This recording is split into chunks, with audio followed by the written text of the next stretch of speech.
अनुच्छेद 370 व 3 तलाक की बरसी पर भाजपा देश भर में कार्यक्रम आयोजित करेगी। अनुच्छेद 370 खत्म होने और 3 तलाक विधेयक के कानूनी जामा पहनने के 1 वर्ष पूरा होने पर भाजपा देश भर में कई कार्यक्रमों का आयोजन करेगी। पार्टी 28 जुलाई से 3 अगस्त एक भारत एकात्म भारत अभियान चलाएगी।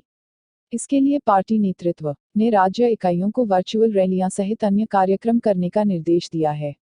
इसके अलावा पार्टी राष्ट्रीय स्तर पर भी एक वर्चुअल रैली करेगी। बीते साल 5 अगस्त को न सिर्फ अनुच्छेद 370 खत्म हुआ था, बल्कि जम्मू कश्मीर 2 केंद्र शासित प्रदेशों में तब्दील हो गया था। EFSAS भारत को नॉर्थ ईस्ट में विद्रोह की चिंता। हाल ही में म्यांमार थाईलैंड सीमा पर मेईताओ क्षेत्र में बड़ी मात्रा में अवैध चीनी हथियारों की बरामदगी के बाद उत्तर पूर्वी क्षेत्र में एक बार फिर विद्रोह भड़काने की कोशिश को लेकर भारत की चिंता बढ़ गई है। European foundation for south Asian studies EFSAS ने 23 जून को इरवाडी में प्रकाशित एक रिपोर्ट का हवाला देते हुए कहा, शुरुआती जांच में पता चला कि हथियार म्यांमार के विद्रोही समूहों के लिए ले जाए जा रहे थे।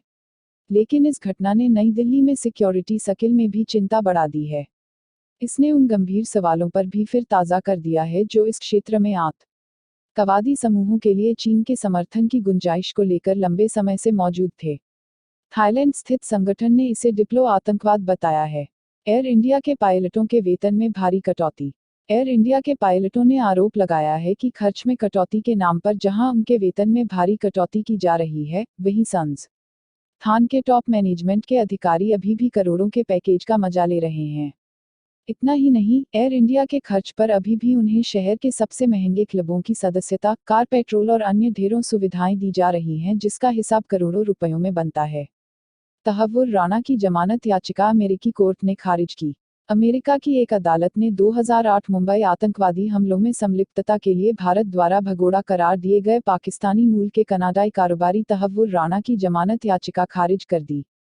डेविड कोलमैन हेडली के बचपन के दोस्त राणा 59 को 2008 मुंबई आतंकवादी हमलों के मामले में शामिल होने के लिए भारत के प्रत्यर्पण के अनुरोध पर लॉस एंजलिस में 10 जून को फिर से गिरफ्तार किया गया था। इस हमले में 6 अमेरिकियों समेत 166 लोग मारे गए थे। भारत में वह भगोड़ा अपराधी घोषित है। देश की हवाई ताकत बढ़ाने के लिए 10 साल का खाका वायुसेना के शीर्ष कमांडरों ने तैयार किया। भारतीय वायुसेना की 3 दिन तक चली अहम बैठक में अगले 10 साल तक का खाका तैयार किया गया है। भारतीय वायुसेना के शीर्ष कमांडरों ने 3 दिवसीय मंथन सम्मेलन के खत्म होने पर शुक्रवार को 10 साल के लिए देश की हवाई ताकत बढ़ाने का पूरा खाका तैयार किया।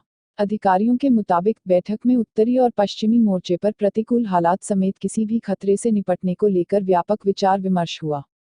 वायुसेना के कमांडरों ने पूर्वी लद्दाख में चीन के साथ सीमा विवाद, राष्ट्र के सामने अल्पावधि और दीर्घावधि में पैदा होने वाली चुनौतियों तथा भारत के पड़ोस में जटिल भू राजनीतिक हालत पर विस्तृत विचार विमर्श किया।